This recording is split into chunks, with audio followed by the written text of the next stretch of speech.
আসসালামু আলাইকুম। জুম্মা মোবারক। আজ জুম্মার দিন, ঈদ মোবারক। চান রাত, সুন্দর একটা দিন আমরা পাইছি। সাথে জুম্মার দিন, চান রাত, শনিবার আমাদের ঈদ। তো প্রবাসে অনেক আমার আত্মীয় স্বজন, আমার ছেলে সন্তান যারাই আসো, সকলকে, ভাই ব্রাদার বন্ধু বান্ধব যারাই আসো, সকলকে ঈদের শুভেচ্ছা, ঈদ মোবারক তোমাদেরকে। আর আজকে দেখো আমি একটা গামছা পরে নিছি, লাগতেছে না? বউ বউ দেখছো, এটা হয়েছে শহীদ ভাইয়ের বউ, ঠিক আছে? তো আমার যারা আত্মীয় স্বজন আছো, আমার যারা বন্ধু বান্ধব আছো, সকলকে অনেক অনেক বেশি বেশি দোয়া করি, সবাই সুন্দর করে ঈদ উদযাপন করো। আর আত্মীয় স্বজন যারা আছো, রক্তের রিলেটিভের বন্ধু বান্ধব যারা আছো, সবাইকে বলি, রক্তের বন্ধনকে ছিন্ন করিও না, রক্তের বন্ধনকে দূরে রাখিও না, রক্তের বন্ধনকে আঘাত করিও না। তাহলে কঠিন জায়গায় যায়, একবারে কঠিন জায়গায় যায় ধরা খাইবা।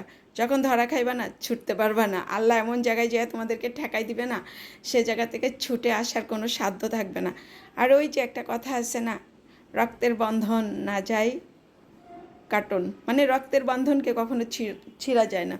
তাই 10 হাত দূরে থাকলেও বা 10 কিলো দূরে থাকলেও বা এপার থেকে ওপার চলে গেলেও কিন্তু রক্তের বন্ধনই থেকে যায়, ঠিক আছে? এটাকে কখনো ছিন্ন করা যায় না। তো আমার যারা আত্মীয় স্বজন আসছো, আমি বলি একটু আল্লাহর রাস্তে সবাই সবার সাথে একটু বন্ডিংটা ভালো করিও, সবাইকে একটু আপন মনে করে সবাইকে মিলে যায়ও। কেউ কারোর সাথে কথার যে কোনো মায়ের প্যাচে ফেলে, কথার কোনো যে কোনো মায়ের প্যাচে ফেলে একজনকে দূরে রাখা, একজনকে আলাদা করে দেওয়া, তার খোঁজ না রাখা, তার সাথে যোগাযোগ না করা, তার সাথে মানে একবারে কমপ্লিটলি দেখা যাচ্ছে একবারে তার কোনো খোঁজ নাই, খবর নাই। যেমন আমি দেখো, আমি প্রবাসে পড়ে আছি। প্রবাস মানে কি, মানে আমার থেকে আমি 300 কিলো বা 350, 400 কিলো বা 600 কিলো দূরে আসি, এমন হবে। 600 কিলো মানে যশোর থেকে ঢাকা 600 কিলো দূরে হবে। তো এই তো আমার সাথে কারোর যোগাযোগ নাই, হাই হ্যালো ফোনে যা হয় এটাই। তো সেটার জন্য বলছি যে আমি যাদেরকে মনে যদি কোনো কষ্ট দিয়ে থাকি, আমার কোনো আত্মীয় স্বজন, আমার কোনো রক্তের রিলেটিভ বন্ধু বান্ধব বা আত্মীয় স্বজন, তোমাদের কাছে বলি, শোনো, ক্ষমা চাইলে কে কখনো ছোট হয়ে যায় না। আল্লাহ বলছে যে তুমি সবসময় তোমার নিজেকে ছোট করো, আমি তোমাকে বড় করে দিব, ঠিক আছে? তো এইটাই আমাদের ব্রেনটা যদি এটা থাকে যে আমি নিজে ছোট হব, অন্যকে বড় করব, তা আল্লাহ আমাকেই বড় করে দিবে, এইটাই কথা।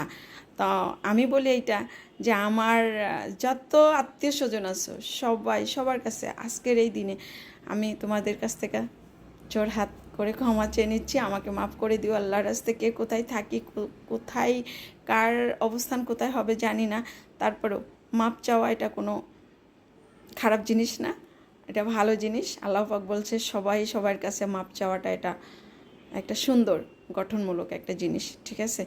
তো তোমরা আমাকে আল্লাহর রাস্তায় মাফ করে দিও। আমি হয়তো তোমাদেরকে ছোট হয়ে অনেক জ্ঞান দেই, বা ছোট হয়ে তোমাদেরকে আমি অনেক কথা বলি, ঠিক আছে? তো সেদিক থেকে আমি তোমাদের কাছ থেকে মাপ চেয়ে নিচ্ছি। আর এই তো আজকে দিন যাচ্ছে, কালকে সকালে ঈদ উদযাপন করব সবাই। তো সবাই আমাদের জন্য দোয়া করবা, আমরাও তোমাদের জন্য অনেক অনেক বেশি বেশি দোয়া করি।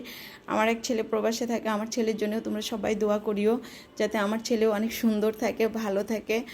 আর অনেক কথা বলে ফেলতেছি, কথা বলতে বলতে আমি না বেশি পক পক করি, বুঝছেন? পক পক করতে করতে মানে দেখা যাচ্ছে অনেক কথা বলি, অনেক কথা যখন কথা বলা শুরু করি না, কথা বলতেই থাকি, কথা আর শেষ হয় না, এরকম একটা।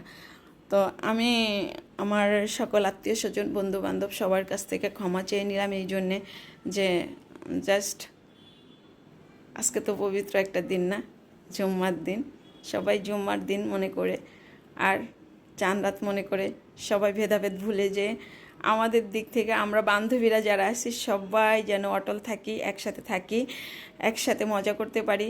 ভাই বোন যারা আছি সবাই যেন এই বন্ধনটা ঠিক রাখতে পারি সব সময়ের জন্যে। কেউ কাউকে যেন কোনো কারোর কথাই যেন ভুল বোঝাবুঝি না হয়, এটা বললাম। এটা আমার এক্সট্রা মেসেজ থাকবে।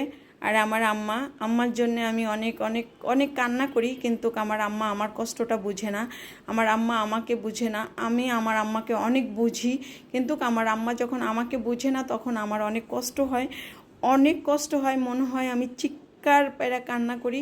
কিন্তু চিৎকার পেরে যার জন্যে কান্না করব, চিৎকার দিয়ে যার জন্যে কান্না করব, সে তো আমাকে বুঝে না, ঠিক আছে। তারপরেও বলি আমার আম্মাকে যেন আল্লাহ হেদায়েত করে, আল্লাহ যেন আমার আম্মাকে অনেক অনেক দীর্ঘ হায়াত দারাজ করে, যেন আমার আম্মা দুনিয়াতে বেঁচে থাকে, আম্মাকে যেন মা বলে যেন মাকে ডাকতে পারি। এটাই, হাজার কষ্ট দেখ, হাজার কথা বলুক, ওটাতে আমার কিছু যায় আসে না। আমি যে রাইট আছি কিনা এটাই হয়েছে সব থেকে বড় কথা। আমি মনে করি আমি আমার কাছে রাইট আছি। আমার আম্মা আমাকে কি বললো না বললো ওটাতে আমার কিছু যায় আসে না। তো আমি আমার আম্মাকে অনেক ভালোবাসি। মা, আমি তোমাকে অনেক ভালোবাসি। আই লাভ ইউ মা, আই লাভ ইউ। তোমার জন্যে মা, আমার জন্য দোয়া করো। আমি অনেক দূরে থাকি, সবার থেকে অনেক দূরে থাকি। তোমার কাছে যারা থাকে তাদের থেকে আমি অনেক দূরে।